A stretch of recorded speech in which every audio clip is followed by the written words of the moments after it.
The future of NCIS changes dramatically after the shocking death of Director Leon Vance in the milestone 500th episode.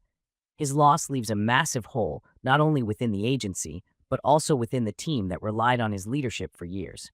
Naturally, the big question becomes, how does NCIS move forward without him?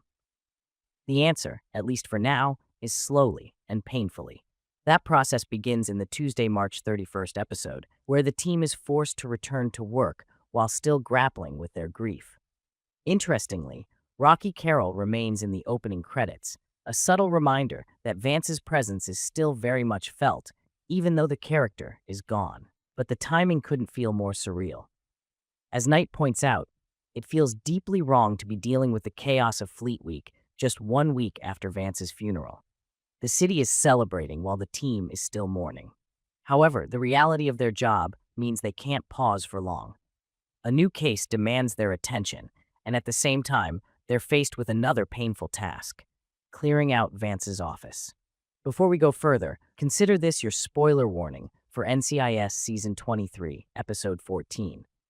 The case itself ends up mirroring the emotional state of the team. A sailor becomes convinced that he may have killed his best friend after being poisoned. For a while, he carries the crushing guilt of believing he caused the death of someone he cared deeply about. Thankfully, the truth eventually comes out. He didn't kill his friend. But the grief and emotional turmoil he experiences feel painfully familiar to the NCIS team, who are dealing with a loss of their own. Still, that doesn't make the grieving process any easier. The agents are clearly struggling to process everything. McGee points out that it hasn't even been a week since the funeral, and already it feels like the team hasn't had a moment to truly absorb what happened. The pace of the world hasn't slowed down for them. As Parker bluntly states, the world keeps moving, and that includes the difficult responsibility of packing up Vance's office by Friday. What makes the situation even stranger is that the interim director hasn't even stepped into the building yet. In fact, the team is already expecting a revolving door of leadership, with multiple interim directors likely to come and go before the agency eventually appoints someone permanently. That uncertainty only adds to the tension and sadness surrounding Vance's absence. For Torres, the loss hits particularly hard during Fleet Week. When a group of drunk sailors mockingly refer to NCIS agents as the fun police, Torres takes it personally. To him, it feels disrespectful, not just to the team, but to the sacrifice Vance made throughout his career. Knight understands where that anger is coming from and gently reminds him of the bigger picture. Vance gave everything so the team could keep doing their jobs. Perhaps the person struggling the most, though, is Parker. Over the course of the season, Parker and Vance experienced their share of tension, but they had finally managed to clear the air and rebuild their mutual respect.